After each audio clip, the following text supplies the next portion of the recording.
Good morning, my dear students. I am Gopal Rao, working as a lecturer in EC department at Government Polytechnic College, Sangareddy.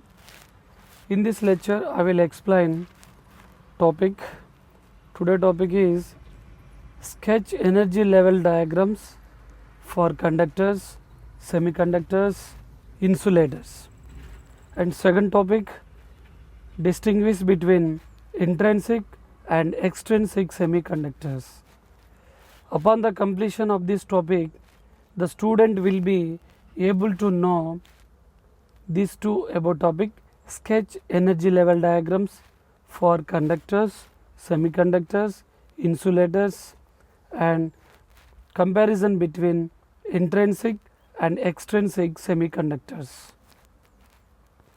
Coming to the topic, sketch energy level diagrams for conductors, semiconductors, and insulators.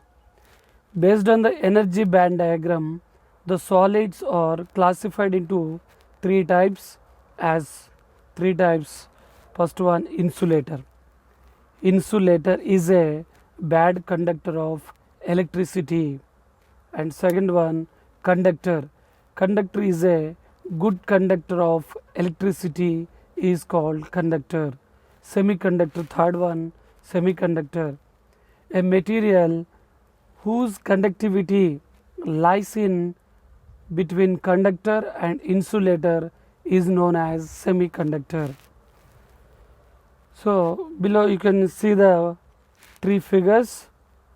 That figures are energy level diagrams of insulators, conductors, semiconductors. The figures consist of two conduction bands, one forbidden energy gap. So insulator energy level diagram has forbidden energy gap is more in between conduction band and valency band.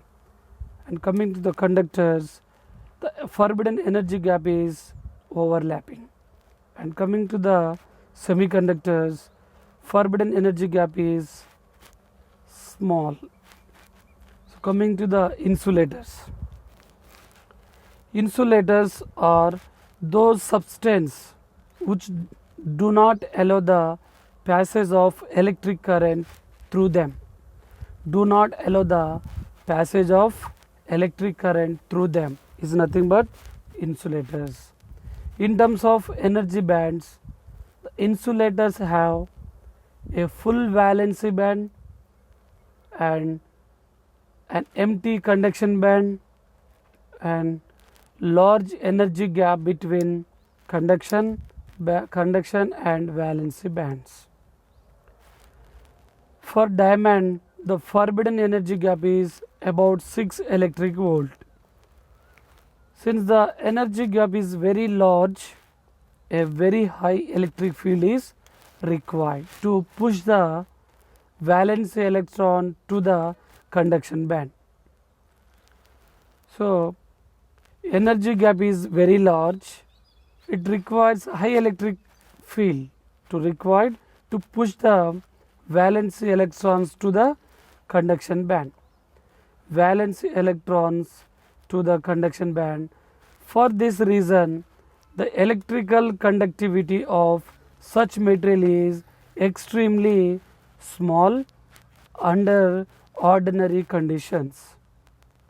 At room temperatures, the valence electrons of the insulators do not have enough energy to jump the conduction band. However, when temperature is raised, some of the valence electrons may be required enough energy to jump to the conduction band. Hence, the resistance of insulator decreases with the increasing in temperature. The resistance of an insulator decreases with the increasing in temperature. That is, an insulator has negative temperature coefficient of resistance. Example of insulators: diamond, Teflon, wood, glass, quartz, rubber, pure water, textile fiber, earth, cotton, air, etc. And coming to the conductors. Conductors are those substances which easily allow the passage of electric current through them. Easily allow the passage of electric current through them. That material, that substance are conductors.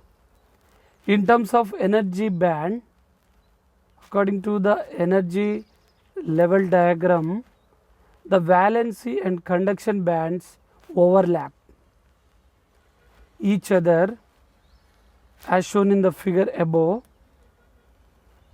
The valency and conduction bands overlap each other.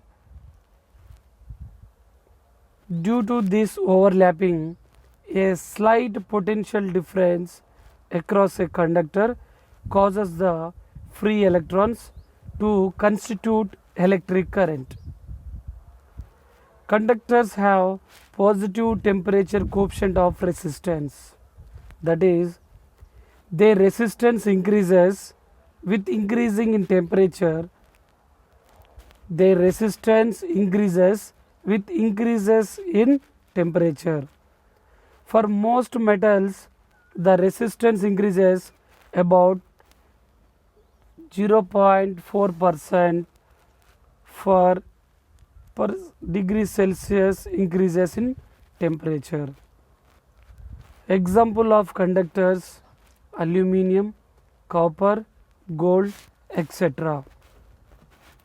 Now coming to the third one, semiconductors. Semiconductors are those substances whose electrical conductivity lies in between conductors and insulators. Electrical conductivity lies in between conductors and insulators is nothing but semiconductors. In terms of energy bands, the semiconductors have at room temperature, semiconductors have first one, almost an empty conduction band. Second one, almost filled valency band. And third one, very narrow energy gap, that is 1 electric volt between two bands, conduction band, valency band. Next, at 0 degrees means 273 degrees Celsius, there are no electrons in conduction band and the valency band is complete. At 0 Kelvin degrees, there are no electrons in conduction band and the valency band is completely filled. Therefore, a semiconductor behaves as an insulator at 0 degree Kelvin.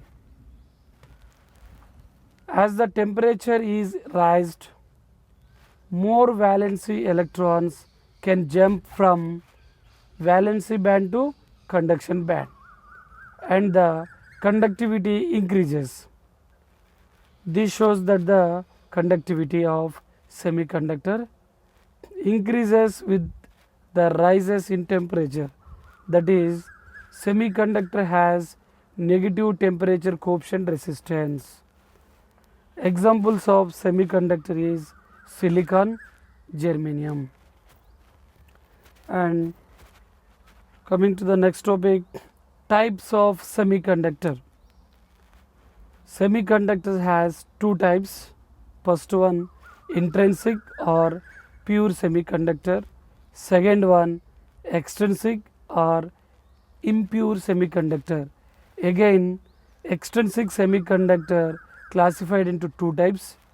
First one, N type semiconductor, and second one, P type semiconductors. So coming to the intrinsic semiconductors. A intrinsic semiconductor A semiconductor in its pure form is called intrinsic semiconductor. Semiconductor in its pure form is called intrinsic semiconductor. Example, pure silicon, pure germanium, etc. Coming to the below figure, see the below figure, it has pure free electrons, holes, conduction band, valence band, energy band diagram and crystal structure. In order to understand the electrical conduction in intrinsic semiconductors, let us consider the case of silicon. Atomic number of silicon is 14.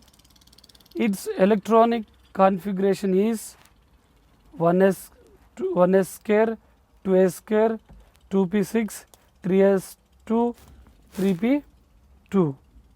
So it is nucleus contains 14 protons and 14 neutrons. There are 14 electrons revolving around the nucleus, 2 in the first shell, 8 in the second and 4 in third. Thus there are 4 valency electrons. Intrinsic semiconductors.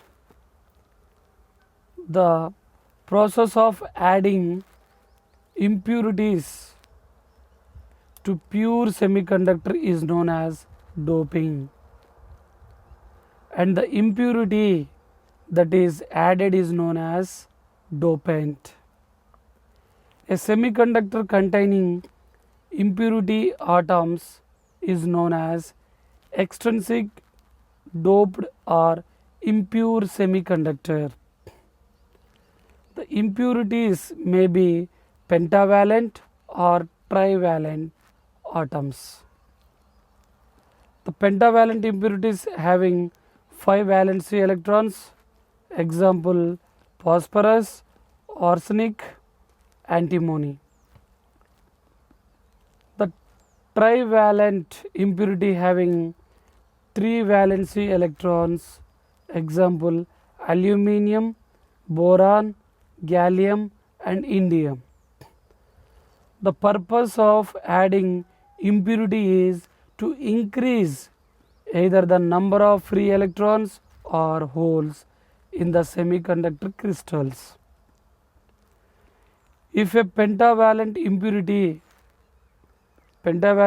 means having 5 valence electrons is added to the semiconductor, a large number of free electrons produced in the semiconductor. On the other hand, adding of trivalent impurity having 3 valency electrons creates a large number of holes in the semiconductor crystal. If a pentavalent impurity having 5 valence electrons is added to the semiconductor, a large number of free electrons produced in the semiconductor. Similarly, adding of trivalent impurities having 3 valence electrons creates a large number of holes in the semiconductor crystal. Depending upon the type of impurity added, extrinsic semiconductors are classified into 2 types, namely N-type semiconductor and P-type semiconductor.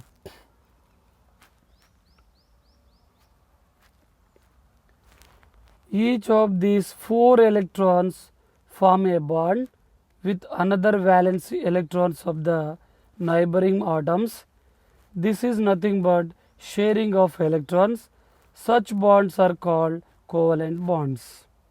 Hence, the outermost shell of all the atoms is completely filled and the valency electrons are tightly bound to the parent atoms.